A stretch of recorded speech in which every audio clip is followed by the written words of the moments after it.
자, 조문 7. 제6조 보상의 범위.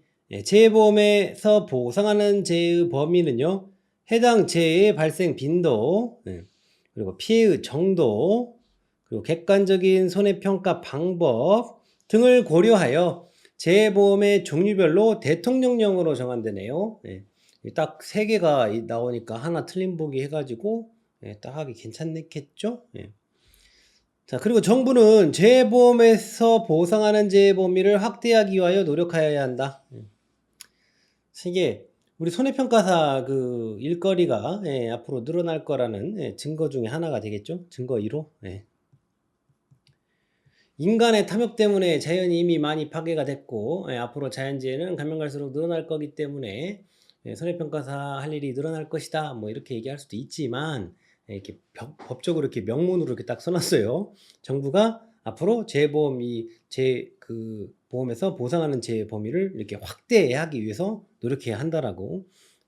그래서 증거 1호입니다. 증거 1호.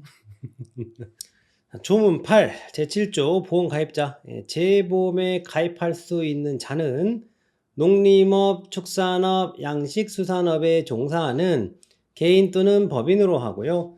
구체적인 보험가입자 기준은요, 역시 대통령령으로 정합니다. 조문 9, 제8조 보험사업자 해가지고 재보험 사업을 할 수 있는 자는요, 다음 각호와 같대요. 그래서 뭐 2-2, 3만 있으니까 뭐 일이 없어졌어요. 여기는 이제 내용이 없어졌어요, 후에. 그래서 아예 스님도 삭제를 해버렸습니다.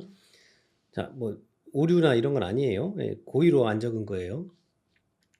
수산업협동조합법에 따른 수산업협동조합 중앙회 재보험 사업을 할 수 있는 자요.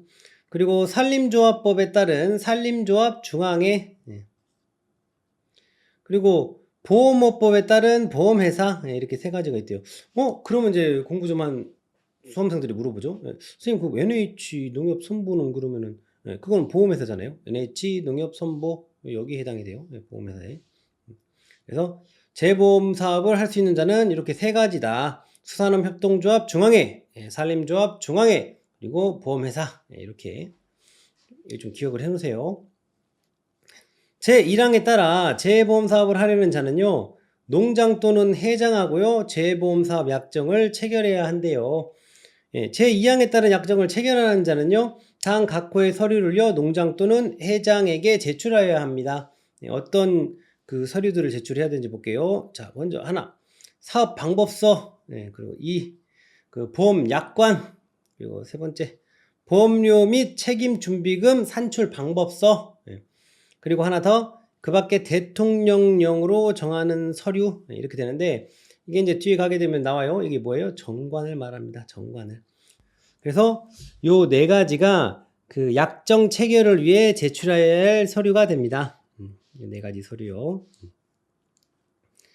제2항에 따른 재보험 사업의 약정을 체결하는데 필요한 사항은 대통령령으로 정합니다. 대부분이 그 대통령령이라고 그랬죠.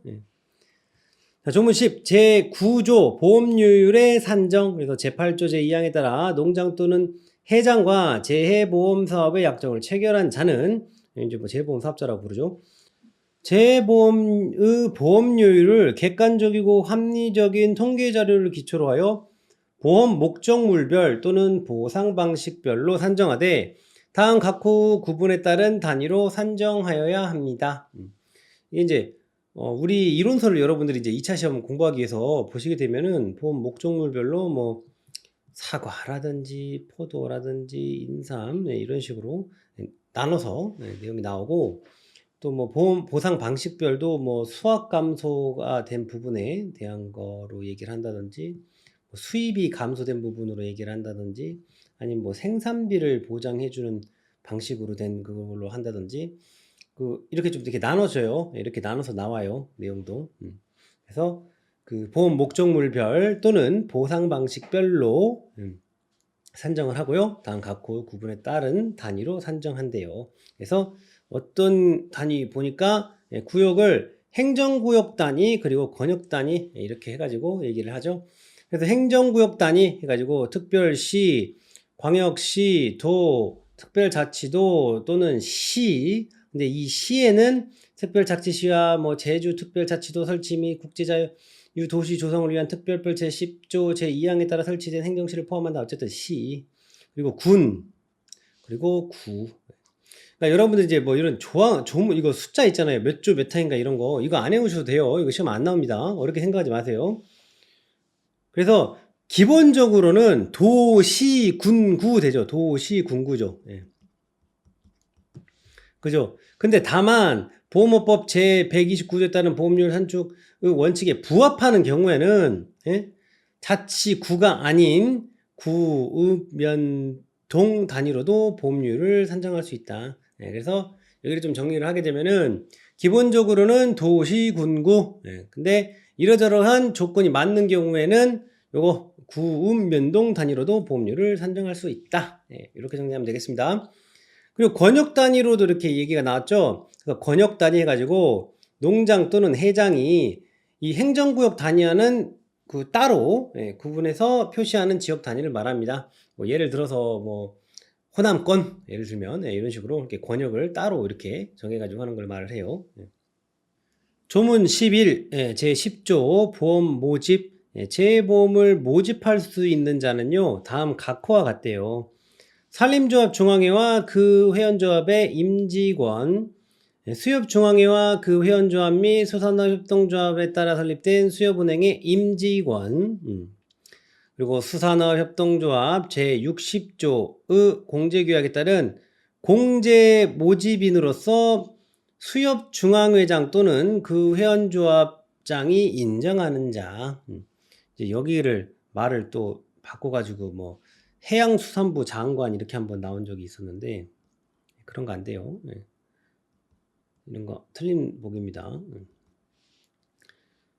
그리고 산림조합법 제48조 공제 규정에 따른 역시 공제 모집인으로서 산림조합 중앙회장이나 그 회원조합장이 인정하는 자. 네, 이런 식으로 또 이 워딩들을 조금 눈여겨봐야 돼요. 그리고 보험업법 제83조 제1항에 따라 보험을 모집할 수 있는 자. 그래서 보험업법 제83조 제1항에 따라서 그 보험을 모집할 수 있는 자들이 어떻게 돼요? 보험 설계사, 보험 대리점, 그리고 보험 중개사, 그리고 보험회사의 임원 또는 직원이 이 보험업법 제83조 제1항에 따라 보험을 모집할 수 있는 자에 해당이 됩니다. 근데 이제 뭐 이렇게까지는 안 나올 것 같긴 한데 여기서 이 임원에서는 뭐 대표이사, 사회이사, 감사 및 감사위원은 제외가 됩니다. 그래서 그렇게 하고 요런 사람들이 이 보험을 모집할 수 있는 자 여기 내용에 해당이 된다. 제1항에 따라 재보험 모집 업무에 종사하는 자가 사용하는 재보험 안내 자료 및 금지 행위에 관하여는 보험업법 제95조, 97조, 98조 및 금융소비자 보호에 관한 법률 제21조를 준용한대요. 다만 이게 뭐 보험업법 뭐 90 몇 조 이렇게 나오니까 이게 조금 여러분들 정신을 산란하게 할 수 있는데 참고만 하시면 돼요. 보험업법 95조는 보험 안내 자료에 관한 내용이고 97조는 보험계약의 체결 또는 모집에 관한 금지 행위에 관한 내용, 98조는 특별 이익의 제공 금지에 관한 내용, 금융소비자 보호에 관한 법률 제21조는 부당 권유행위 금지에 관한 내용인데요. 이런 내용들을 준용을 한다라는 거예요. 뭐 여기를 굳이 뭐 한마디로 표현을 해보자라고 그러면은 여기 부분들을 이게 좀 뭐 이렇게 복잡하게 써 있는 것 같지만 한마디로 표현을 해보면은 뭐 보험 안내 자료 및 뭐 금지 행위에 관한 법률들을 준용하는구나 이렇게 생각하시면 되겠죠. 자 그리고 다만 재보험 사업자가 수협 중앙회, 산림조합 중앙회인 경우에는요. 이 경우에는 보험업법 제95조 제1항 5호를 준용하지 않는데요. 그 내용이 뭐냐면 예금자 보호법에 따른 예금자 보호와 관련된 사항이래요. 그래서 만약에 재보험 사업자가 수협 중앙회나 산림조합 중앙회인 경우에는 예금자 보호법에 따른 예금자 보호와 관련된 사항을 준용하지 않는다. 그리고 농협협동조합법, 수산업협동조합법, 산림조합법에 따른 조합이 그 조합원에게 이 법에 따른 보험상품의 보험료의 일부를 지원하는 경우에는요. 보험업법 제98조에도 불구하고 보험업법 제98조 내용이 그 특별이익을 제공하면 안 된다라는 특별이익 제공 금지에 관한 내용인데, 요거에도 불구하고 해당 보험계약의 체결 또는 모집에 관한 그 특별이익 제공으로 보지 않는다라는 거예요. 이 특별이익 주더라도 그걸로 보지 않는다. 그 내용. 조문 12 제10조의 2 사고 예방 의무 등 보험 가입자는 재해로 인한 사고의 예방을 위하여 노력하여야 한다. 그리고 재해보험 사업자는 사고 예방을 위하여 보험 가입자가 납입한 보험료의 일부를 되돌려줄 수 있다. 그래서 이런 부분들은 뭐 중요도가 막 높은 자리들은 아닌데 가로놓기라든지 아니면은 맞는 보기, 뭐 지나가는 행인 1, 2, 3 정도로 깔릴 수 있는 무게감의 녀석들이에요. 그렇게 체크하시고, 그리고 이제 뭐 잔가지 내용이긴 한데, 그 보험 가입자는 재해로 인한 사고 예방을 하기 위해 노력하여야 한다죠. 할 수 있다 아니에요. 그렇지만 재해보험 사업자는 사고 예방을 위하여 보험 가입자가 납입한 보험료 일부를 되돌려 줄 수 있다. 뭐 줘야 한다는 아니죠. 그런 좀 가벼운 내용들을 좀 체크하시고. 조문 13 제11조 손해평가 등 재해보험 사업자는 보험 목적물에 관한 지식과 경험을 갖춘 사람 또는 그 밖의 관계 전문가를요 손해평가인으로 위촉하여 손해평가를 담당하게 하거나 제11조의 2에 따른 손해평가사 또는 보험업법 제186조에 따른 손해사정사에게 손해평가를 담당하게 할 수 있대요. 그래서 손해평가인, 손해평가사, 손해사정사 이거 잡아야겠죠. 근데 이제 손해평가인이 손해평가사와 손해사정사와 좀 다른 점이라면은, 손해평가사나 손해사정사는 이 법에 따라 가지고 그 시험을 합격을 해가지고 자격을 취득을 한 사람이라면, 손해평가인은 위촉된 사람이죠. 위촉. 그 차이가 있어요. 제1항에 따른 손해평가인과 손해평가사 및 보험업법 제186조에 따른 손해사정사는 농장 또는 회장이 정하여 고시하는 손해평가 요령에 따라 손해평가를 하여야 한다 그랬어요. 그래서 보험업법 뭐 186조 그리고 뭐 손해평가사 같은 경우에는 뭐 제11조 2에 따른 뭐 이렇게 얘기 나오는데, 가까이 있는 것부터 손해평가사 관련된 그 11조 2는 요 내용이에요. 농림축산식품부 장관은 공정하고 객관적인 손해평가를 촉진하기 위하여 손해평가사 제도를 운영해야 한다. 요 내용이고, 이 손해사정사 이 보험업법 제186조는요 손해사정사가 되려는 자는 금융감독원장이 실시하는 시험에 합격하고 일정 기간의 실무 수습을 마친 후 금융위원회에 등록하여야 한다. 이 내용이에요. 그래서 요거에 따라서 손해사정사 된 사람 말을 하는 거죠. 그래서 손해평가인, 손해평가사, 손해사정사에게 손해평가를 담당하게 할 수 있다 그랬었어요. 그래서 이어서 마저 볼게요. 이 경우 공정하고 객관적인 손해평가를 하여야 하며 고의로 진실을 숨기거나 거짓으로 손해평가를 하여서는 아니 된다. 좋은 말씀이죠. 여기 이제 대통령령으로 정하는 게 아니고 다른 워딩이 하나 지금 나왔죠. 농장 또는 회장이 정하여 고시하는 손해평가 요령. 이거 내용이 워딩이 나와서 여기 하나 체크하고 할게요. 한편으로. 재해보험 사업자는 공정하고 객관적인 손해평가를 위하여 동일 시군구 내에서 교차 손해평가를 수행할 수 있다. 교차 손해평가라는 것은 손해평가인 상호 간의 담당 지역을 이렇게 교차해 가지고 평가하는 것을 말합니다. 이 경우 교체 손해평가의 절차 방법 등에 필요한 사항은요 농림축산식품부 장관 또는 해양수산부 장관이 정한다. 대통령령으로 정한다가 아니라 농장 또는 회장이 정한다라고 그랬죠. 또 하나 체크를 하겠습니다. 농장 또는 회장은 제2항에 따른 손해평가 요령을 고시하려면 미리 금융위원회와 협의하여야 합니다. 뭐 금융감독원, 뭐 농업정책보험금융원 이런 거 안 돼요. 금융위원회와 협의하여야 합니다. 농장 또는 회장은 제1항에 따른 손해평가인이 공정하고 객관적인 손해평가를 할 수 있도록 제1회 이상 정기교육을 실시하여야 합니다. 누가요? 농장 또는 회장이요. 또 내용이 나오겠지만 손해평가인의 정기교육 실시권자는요. 여기 나온 것처럼 농장 또는 회장이 되는 거고요. 그리고 실무교육 실시권자는 재보험 사업자가 됩니다. 농장 또는 회장은 손해평가인 간의 손해평가에 관한 기술 정보의 교환을 지원할 수 있습니다. 제1항에 따라 손해평가인으로 위촉될 수 있는 사람의 자격요건, 그리고 제5항에 따른 정기교육, 제6항에 따른 기술정보의 교환 지원 및 손해평가 실무 교육 등에 필요한 사항은요, 대통령령으로 정한대요. 대부분 다 대통령령으로 정한됐죠. 조문 14, 앞서서 봤었죠. 농림축산식품부 장관은요, 공정하고 객관적인 손해평가를 촉진하기 위하여 손해평가사 제도를 운영합니다. 손해평가사 제도는 농장이 운영합니다. 조문 15, 제11조의 3, 손해평가사의 업무. 손해평가사는 농작물 재보험 및 가축 재보험에 관하여 다음 각 호의 업무를 수행합니다. 피해 사실을 확인하고요. 보험가액 및 손해액에 평가하고요. 그 밖에 손해평가에 필요한 사항, 이것들이 그 손해평가사의 업무에 해당이 됩니다. 손해평가 인증을 반급한다든지 보험료를 평가한다든지 이런 것들은 해당 사항이 없습니다. 틀린 보기 예시예요.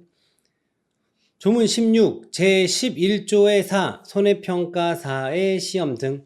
손해평가사가 되려는 사람은요, 농림축산식품부 장관이 실시하는 손해평가사 자격시험에 합격하여야 합니다.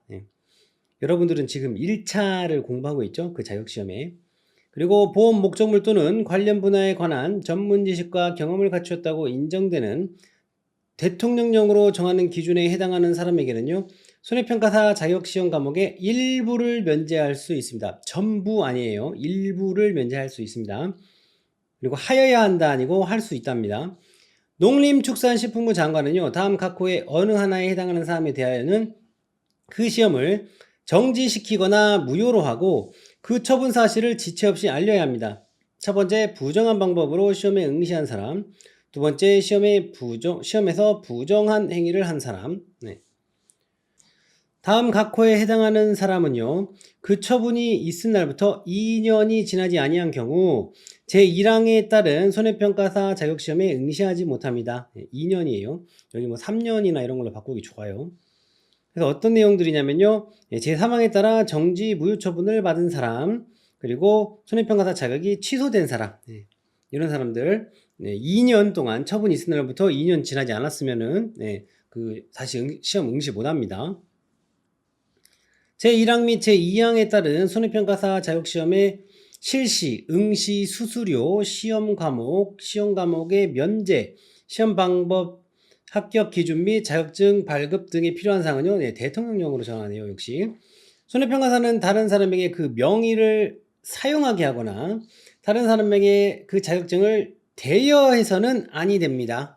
당연한 얘기죠. 이런 거는 누구든 손해평가사 자격을 취득하지 아니하고 그 명의를 사용하거나 자격증을 대여받아서는 아니 되며 명의의 사용이나 자격증의 대여를 알선해서도 아니 된다 그랬죠. 그래서 이제 여기를 좀 정리를 해보면은 당연히 대여하면 안 되고요. 대여 받기도 안 되고요. 그리고 그 대여를 알선해서도 안 되죠. 조문 17, 제11조의 5, 손해평가사의 자격 취소. 역시 농장이 나오네요. 농림축산식품부 장관은 다음 각 호 어느 하나에 해당하는 사람에 대하여 손해평가사 자격을 취소할 수 있다. 다만 제1호 및 제5호에 해당하는 경우에는 자격을 취소하여야 한다. 그래서 여기에 차이는 뭐냐면요, 자격을 취소할 수 있다라고 그랬는데 1호하고 이 5호 이 두 경우에는요, 할 수 있다가 아니라 하여야 한다예요. 할 수 있다라고 그러면은 취소를 할 수도 있고 안 할 수도 있는데 그것이 아니라 하여야 한다라는 거예요. 제1호하고 제5호의 경우에는요. 그래서 내용을 보면은 제1호하고 제5호가 뭐길래, 제1호는 그 손해평가사의 자격을 거짓 또는 부정한 방법으로 취소한 사람, 당연히 이거 취소해야 되죠. 그리고 업무정지 기간 중에 손해평가 업무를 수행한 사람, 업무정지를 먹었다라는 것은 앞서서 뭔가 잘못을 했다라는 건데 예, 자수거지 않고 그것도 나가가지고 손해평가를 해요? 괘씸하죠. 이런 것들은 취소해야 합니다. 그리고 그 외에 이제 취소할 수 있다에 해당하는 취소 사유에 해당하는 녀석들은 거짓으로 손해평가를 한 사람, 예. 그리고 제11조의 4, 제6항을 위반하여 다른 사람에게 손해평가사의 명의를 사용하게 하거나 그 자격증을 대여한 사람, 예. 그리고 그 제11조 4, 제7항을 위반하여 손해평가사 명의의 사용이나 자격증의 대여를 알선한 사람, 예. 이런 사람들, 이런 것들 그 취소 사유가 됩니다. 그리고 2항, 제1항에 따른 자격 취소 처분의 세부 기준은요, 역시 대통령령으로 정합니다. 여기 조항의 그 포인트는, 예, 중요한 포인트는 손해평가사 자격을 취소하는 거는 농장이고, 그리고 취소 사유가 이렇게 5개가 있는데요. 예, 그 중에 1호하고 5호 경우에는 취소하여야 한다다. 취소하여야 한다. 예, 요 내용 포인트 잡으면 되겠습니다.